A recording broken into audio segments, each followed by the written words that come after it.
For this video, I want to do something a little bit different. I want to do a retrospective on all of the Need for Speed games I've played. So, with 2017, it will have been almost 20 years. Well, I mean, okay, so the first game, it's like almost like 24, 25 years. I know the first Need for Speed came out in 94. I didn't play the first two games. I started with actually Need for Speed 3, back when they actually used to number the franchises, games.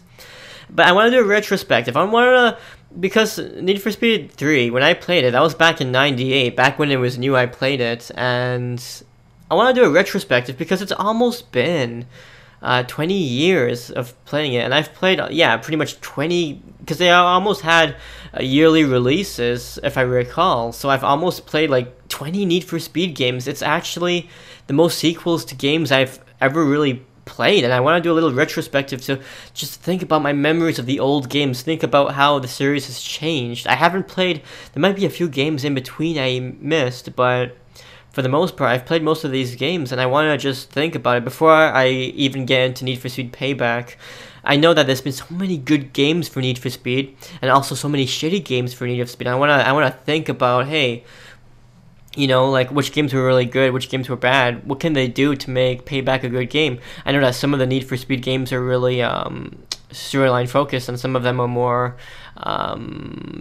like just simulation or just race from a menu kind of thing. I'm gonna go like look back and think about and just look at all the pros and cons and think about what they can do for the next game even. So I started the game off back with Need for Speed 3. I remember when it first came out. I'm pretty sure the rental places probably had this. They were open back then, you know, Blockbuster and stuff. I'm sure even in the 90s they weren't doing as well, but they were still open back then. So I started off with Need for Speed 3, Hot Pursuit. I didn't play the first two games in the franchise, so I don't know if this is true, but I'm pretty sure Hot Pursuit was the first game in Need for Speed to feature cop chases. I remember that you could also play, it was more of an arcade game, you could do tournament mode, this kind of stuff, and I remember that you could also choose to play as the cop, and it was so much fun because you could actually have a few options as a cop. You could lay down a spike strip, so like a little strip of spikes. You can press a hotkey and you can lay it down, and you would wait for the racers to come, and then, you know, some of the racers would be smart and dodge it, but then some of them would be stupid, and then they would get a whole bunch of flat tires, and then you'd have to quickly race up to them, make sure you ram them into a corner, you make sure the speed gets to 0, and you give them the tickets. Yeah, it was so much fun. And then there was the arcade mode, the tournament mode.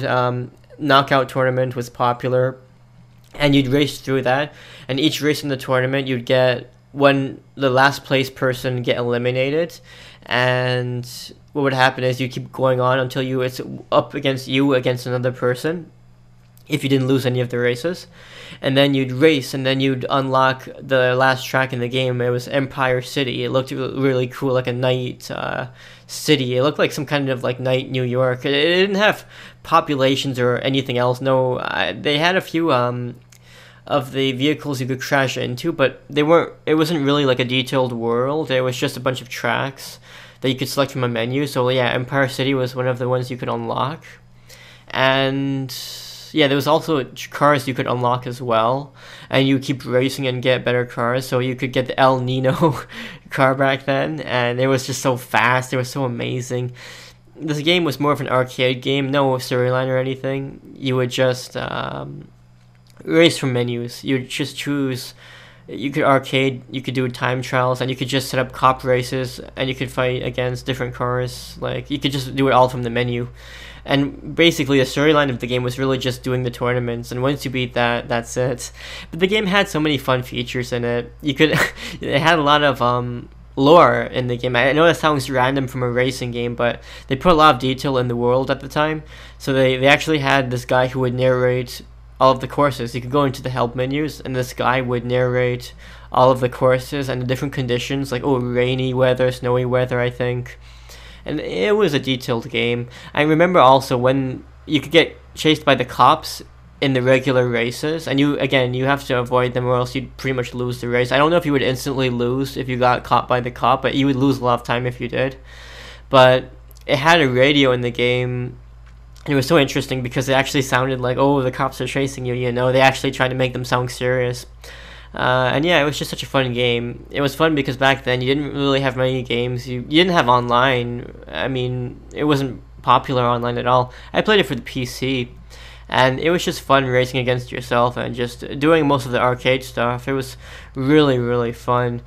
I should also mention that I played a lot of racing games when I was young because my parents actually, when I was young, they said, oh, video games are violent. We cannot let you play any regular kind of game. So they only let me play racing games because racing games are the only kind of games where you wouldn't have violence at all. But it's funny because they actually did have violence, because in the later Need for Speed games, you'd actually have cutscenes of the cops like tackling you and stuff. And the later Need for Speed games actually got teen and never M ratings, but they got teen ratings because they would actually have a level of violence with them. The next two games came out. I know next year, High Stakes, and then the Porsche game came out. I don't have much to say about that. If I recall correctly, they were mostly more arcade kind of games. I remember, yeah, and then 2001, 2002-ish, Hot Pursuit 2 came out, and I think that was more of our arcadey kind of. I don't remember a storyline in that game, but Hot Pursuit 2 was definitely very popular. It was like, you know, I feel like that was the first PlayStation 2, and it might not have been, it might have been on the PlayStation 1, but I feel like it was the first PlayStation 2 entry in the series.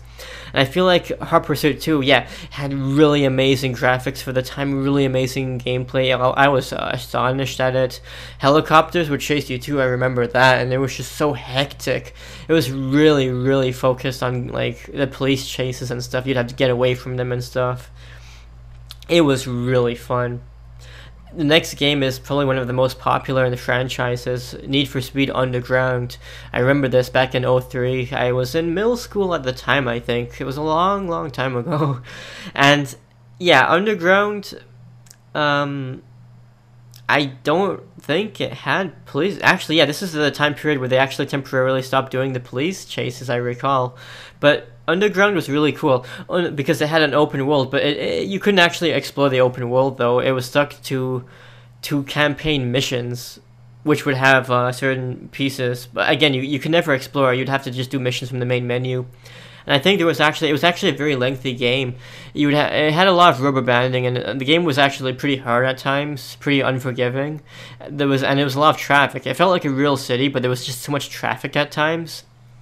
But with Underground, yeah, it had a campaign mode, missions, but you'd also get cutscenes in between. It was actually a really sad game too, because I remember the storyline. It actually made me pretty sad because I remember it was mostly about taking down Eddie. I remember that, and I remember you would actually the game's storyline was stupid, but you know, it kind of showed you hanging out with the wrong group of people and actually backstabbing one of your friends. I think you purposely, like, you let one of your friends, it wasn't Melissa, it was Samantha. Yeah, Samantha. How do I remember this stuff? You let her, like, it's like she gets put into a really shitty situation, and then you don't do anything about it, and then I remember her car gets totaled, and you just see the wreckage being towed away, and I'm like, oh my goodness, this is so sad. We gotta take down Eddie. Eddie's the antagonist.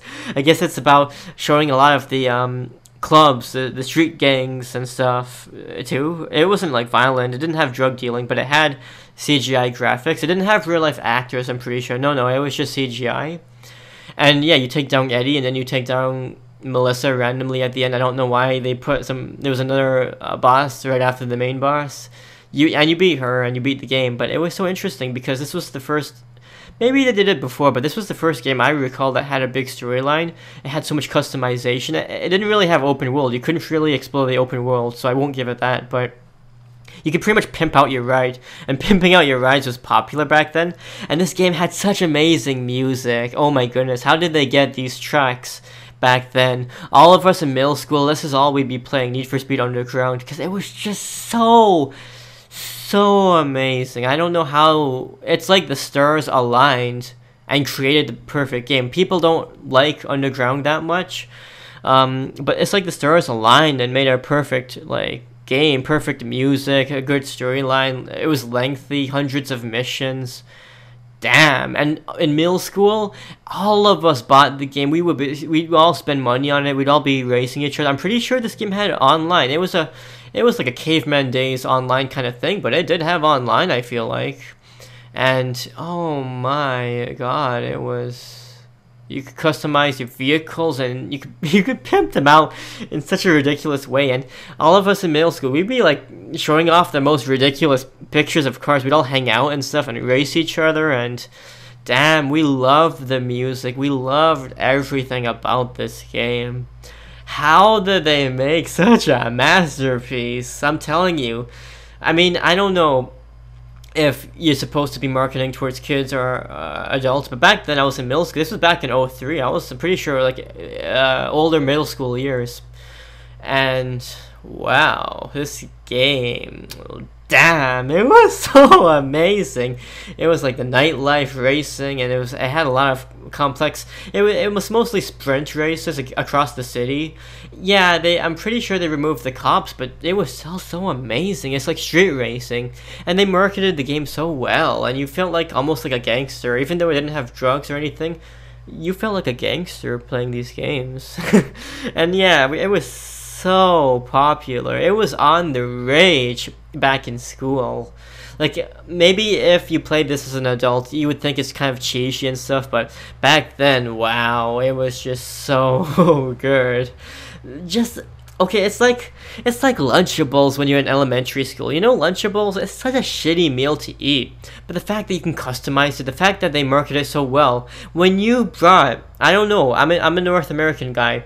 When you brought a shitty Lunchable to school, you would be the king of the cafeteria. Everyone would want to kiss your ass. You were the king for that day. And you know, Lunchables, it wasn't something you'd bring every day. No, once in a while, maybe once a month you bring that. And you know, once a month everyone would like randomly bring in Lunchables. And man, you would be, and it sounds so stupid. Maybe it's because I grew up a little bit in the projects as well. I grew up in a very poor neighborhood public school. It was actually a pretty shitty school, lots of violence. But yeah, you brought in a Lunchables, everyone would kiss your ass. You were the king. Damn, and this is what Need for Speed Underground was. You could customize your own cars. People loved that so much. It was revolutionary at the time. Damn. It was perfect. But enough about me kissing Underground's ass. The next year, Underground 2 came out. It was more of the same. I don't know. Maybe we all got a little bit older then. We got past that phase, maybe, me and my friends. Maybe it was just me and my friends sort of thing. Not everyone experienced that. Underground 2 actually let you explore the open world. It was, yeah, it's still an older game. It was back in '04. It actually had an open world you can go to, and it's like probably one of the first open world racing games. Even you could go to the events, or you can select the events from the menu. It had even more pimping out options in the first game, and yeah, it still had the storyline. It continued from the first game onwards, where now you have to defeat Caleb. Oh, he crashed you bad. Now your car is wrecked. You got to start from scratch. Your reputation is all shitty. You gotta go from rags to riches again. You gotta make a name for yourself.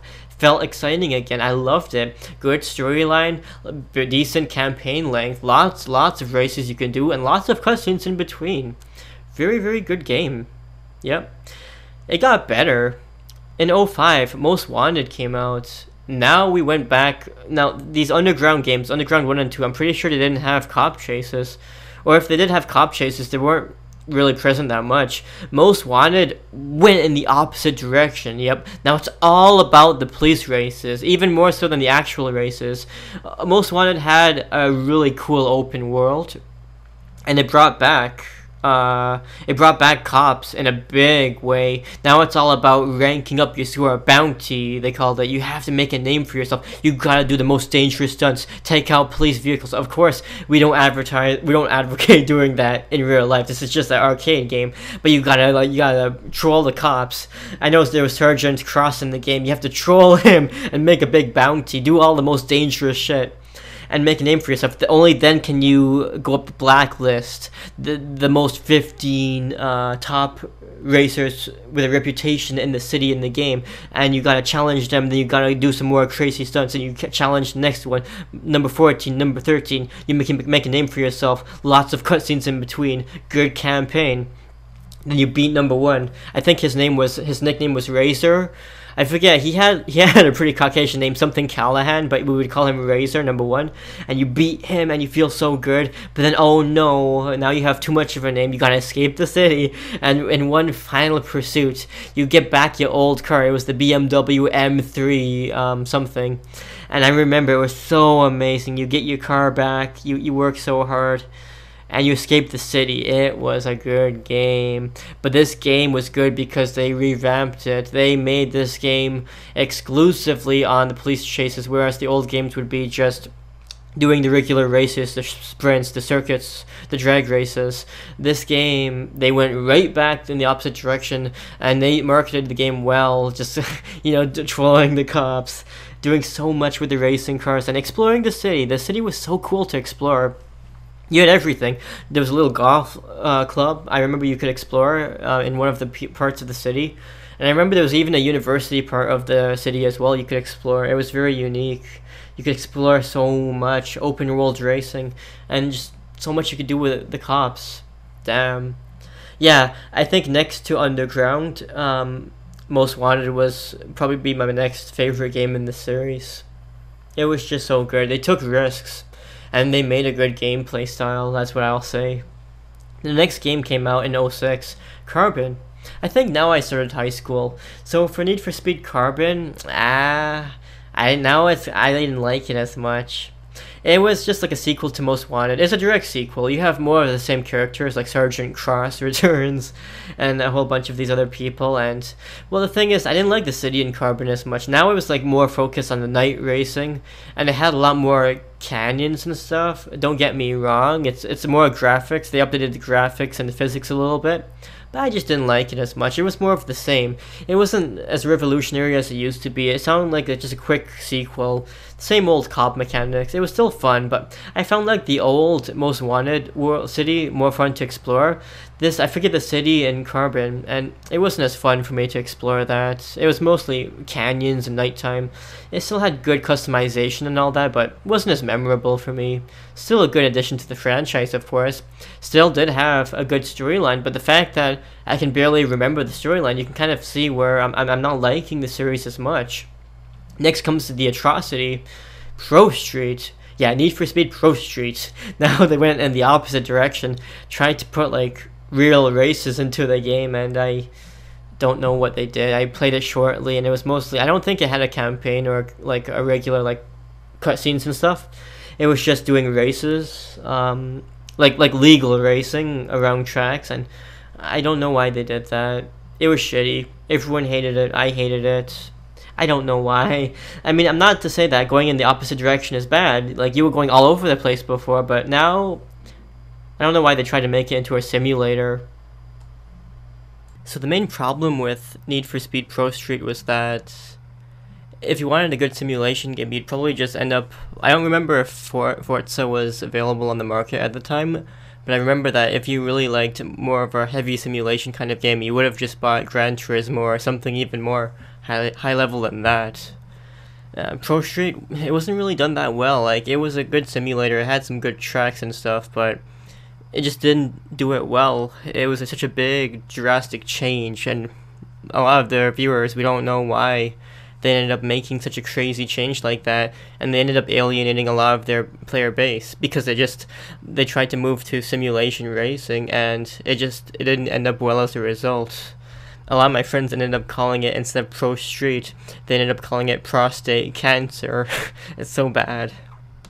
So then, after Pro Street, we had Need for Speed Undercover. Now that was more of a really big change. See, now they went back to having cops again and being racing in an open world environment, this kind of stuff.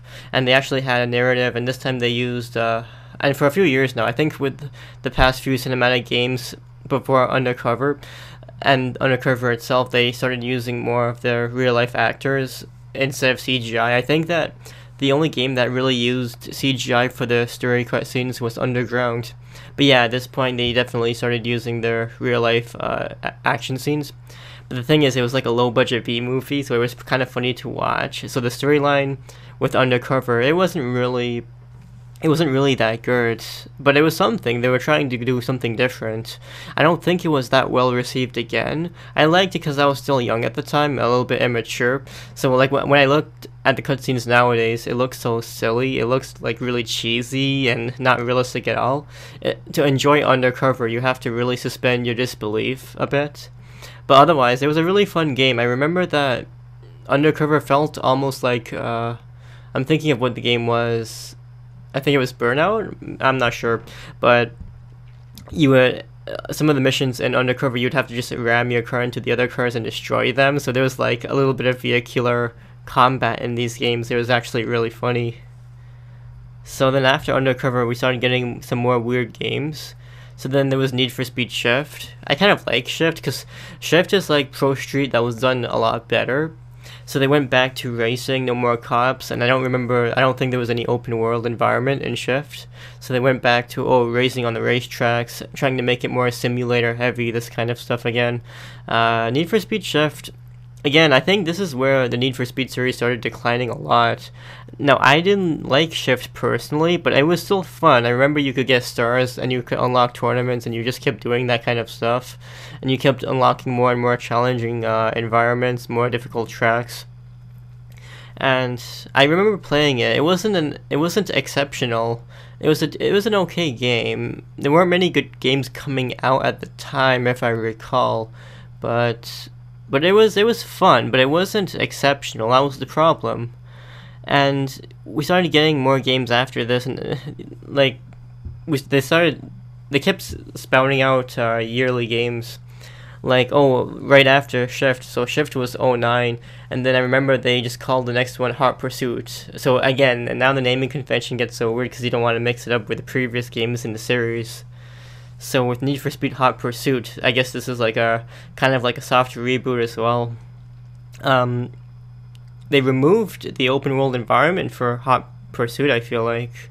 I remember there was just some, well, no, I might have had it, but it wasn't like Most Wanted. Like, it wasn't like collecting bounties and stuff. It was more like, you can just race, and you can choose to either be the cop or the racer, and you can just race on some pre-made tracks, if I recall.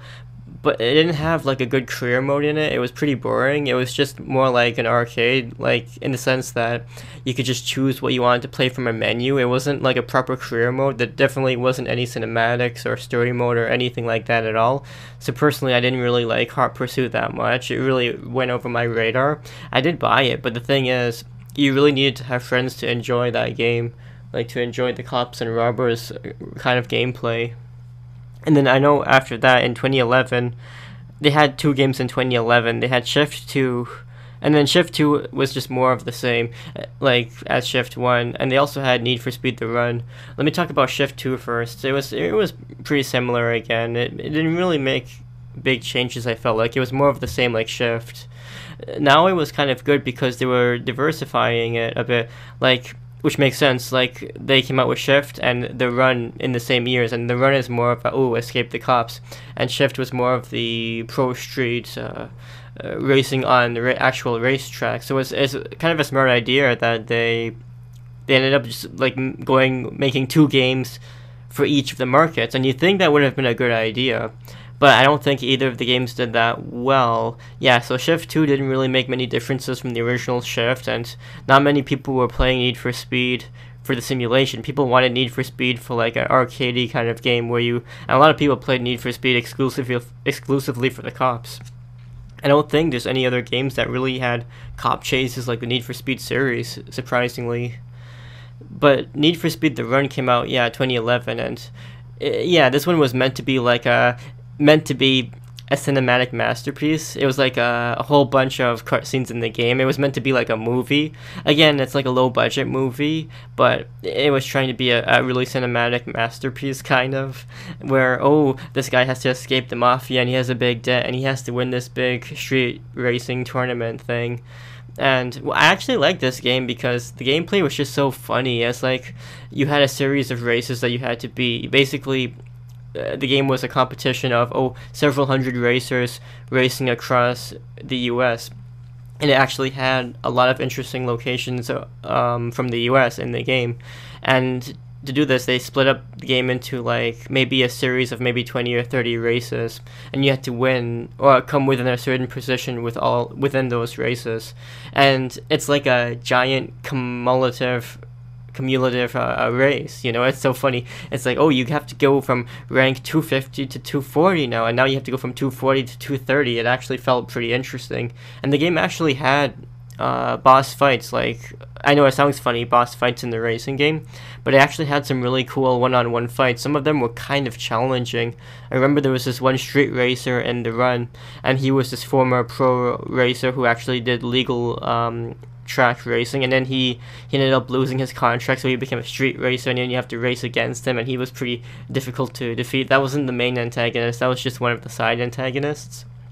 But I remember I had a lot of fun with this game.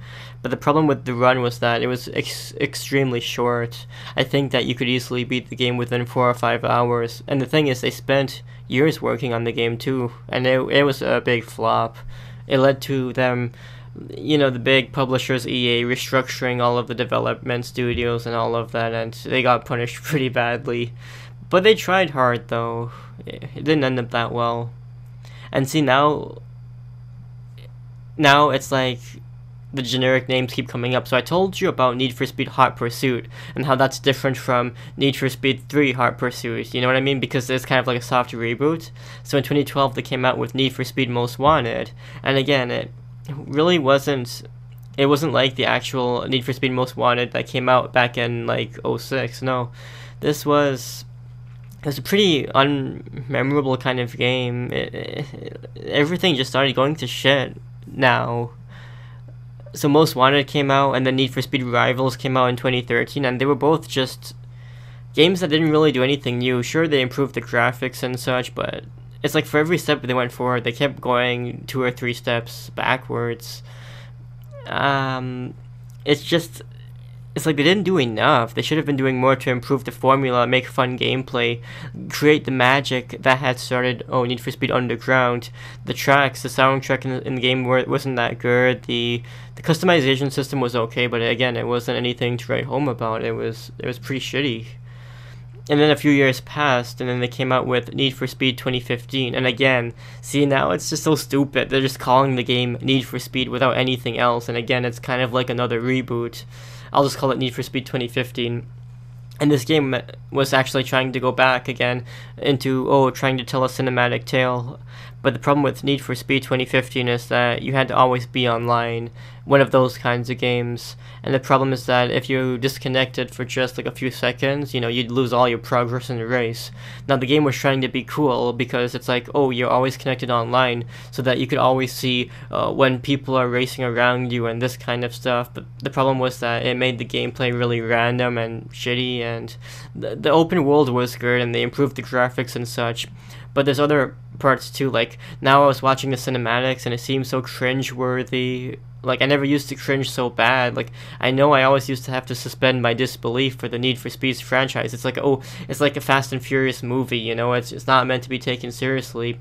But with Need for Speed 2015, I was cringing at all the cutscenes. Like, I don't want to sound racist or like mean or anything. It's like a bunch of, I don't know if I want to call them hipsters, but the culture, it just looks they look like trash. Honestly, like I'm only halfway, but like this game, like the way they portray the characters in the game is like white trash. Like, and then they keep putting the sponsorship all over the cutscenes, like, drink Monster, like, and you see everyone like drinking liters of Monster energy drink. It's just so stupid. I don't know why they did that with the game. The cutscenes were just so cringe-worthy. It's like, it's not even like some crazy gangsters. No, it just looked like some trashy hipsters. I don't know what to say. Like, trashy, poor hipsters. I just don't know what to say. It was just so bad. I was cringing every single second of the game. Like, how could they make the cutscenes in this Need for Speed game so weird? Like, what is this how people behave. It's they act so like stupid and stuff. I just don't know what they were trying to do. But and the game again, I'll go back to the gameplay and stuff like that. It wasn't anything new. Yeah, I'm thinking of Need for Speed 2015. Did it have cop chases? Yeah, it did, but it wasn't like anything new. It just felt boring again. See, the thing is, Need for Speed Most Wanted back in 2006, it felt so revolutionary at the time because they made so much improvements to the cop AI since the old 90s Need for Speed 3 and stuff. Like, it was so much fun to escape them, but now it just seems kind of boring, generic, stale, almost like how Assassin's Creed games would come out every year. It's kind of like this. There's just no big improvements to the franchise. I think people would really like how in Need for Speed Underground 2, there was an open world map, and then you had a whole bunch of events you could choose from, like 200 events scattered around the world map. You can unlock upgrades for your cars, make your car faster over the course of the game. You don't necessarily have to have a career mode, but I think that players would just enjoy having like a series of preset races like against the AI, and you can just choose to go to these events, and it could be a wide range of events too, like circuit races, maybe some canyon races, drifting races, maybe bring back the drag racing. I know drag racing was brought back recently. They can make that a bit more popular. Maybe even other kinds of races. I know they were trying to combine races. That was one of the cool things about Need for Speed 2015. It didn't have many good things, but one of the things it did was it tried to combine some elements of the races together, like a combination between a race and the drift race. So it's like you get bonus if you get first, and you'll get bonus if you may be stylish and stuff. That was one of the good things about that game, but that's what I think they have to improve on in the future.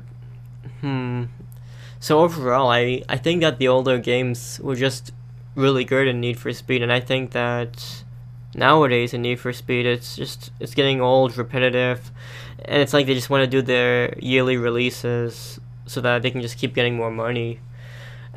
See, the thing is, if they want to have a successful Need for Speed game, you really have to have a really fun. It doesn't even have to be too diverse, but a little bit diversity in the open world environment that you can race from. You don't necessarily have to be able to see all the players playing online, because that can be random, and that can be, technologically bad. Like, too many cars on the screen at once is bad for the frames per second. It'll decrease the frame rate on the consoles especially. And it's not just that, not everyone has a good internet connection, especially in North America. That's one of the things that they have that's really good in the Asian countries, but in North America the internet can be pretty shitty depending on where you live. Even if you live in just a little suburb, just a couple of 100 kilometers away from the big city, you'll have shitty internet. Like, I know in Canada, like, most of the places it's shitty internet, unless you live right in Toronto, and you have to pay a lot just to have the internet because of the increasing costs and stuff. And especially because in North America you have monopolies on the internet, so only one company is legally allowed to sell internet to people, or it's only two companies, and usually they end up both increasing the prices at once. But enough complaining about that. I think that, they have to introduce more kinds of racing, and just give the players some choice, have some fun customization, like continue to let players make decals, make custom artwork on the cars, so you'll always have weird people putting the anime on the cars and stuff, but let people have their fun, and just have the gameplay. Like, I think career modes, again, you don't have to have cutscenes, but career modes are good to have in the Need for Speed games, because it makes you feel like you're unlocking stuff. You don't want to have everything unlocked right from the start. You want to be able to do some events and then get more parts and improve your car over the career mode of a game. And then you can start to do longer races too, and then the longer races get short. Longer races will get more tricky too, because your car is moving so fast and now you have to dodge all the traffic. So that's really fun to do late game. I know that Need for Speed Underground, the late game for that, it got really intense because you would have really fast vehicles by the end of the game, and you would have so much traffic on the road, so you'd be whipping all over the place. It'd be cool if they had environmental effects, like more rain, more snow. I know they already kind of have night and day cycles. That's good, but if they could introduce more weather environment variables, that would be amazing. So I haven't played Need for Speed Payback yet. I'm gonna play it soon. From what I've heard so far about the reviews of the game, people are saying it's actually pretty bad, which is a disappointment, you know? I was hoping for... I think people want the second coming of Underground, or Most Wanted. Those were some amazing games back then. Those were revolutionary games. These games are pretty stale nowadays. It's like they just want to keep popping the games out to make money and just selling a whole bunch of DLC packs all over the place. Just make a good game. Like, make a good game, and then you can make good expansion packs for the game, kind of like what Forza did with Forza Horizon 3. The game itself the base game was actually pretty decent, and then they can make expansion packs that you can sell for more money. Need for Speed should try something like that. And yeah, it's just so sad to see the series, how it's declining, and yeah, I'll play it in a few days. I'm gonna get my hands on it, but it doesn't look like I'm going into anything special, which is pretty sad. All they have to do, the developers just have to look at the success of Underground and Most Wanted. Like, maybe go back a bit to the roots, go back to what was fun. Yes, exploring online features and stuff is really exciting and stuff, but you know what, not everyone's going to be able to take advantage of that. See, this is why they removed persistent online connection, because not everyone can afford that kind of internet. Like, it's not fun when you're playing trying to play offline, but you have to play online anyways, and then your internet pops off for a second and you lose all your progress. That's shitty. That's why with the new game, they allow you to go offline in Payback. That's what I've heard. They let you go offline. Like, when you're trying to put all these changes and you're going back and forth, it kind of makes you look... It makes the developers look kind of stupid. But it's good that they're trying to go back in the right direction. If you like the content within this video, please consider giving it a like. Also, please consider giving us... subscribe to us on YouTube so that you can be the first to receive all of our latest videos.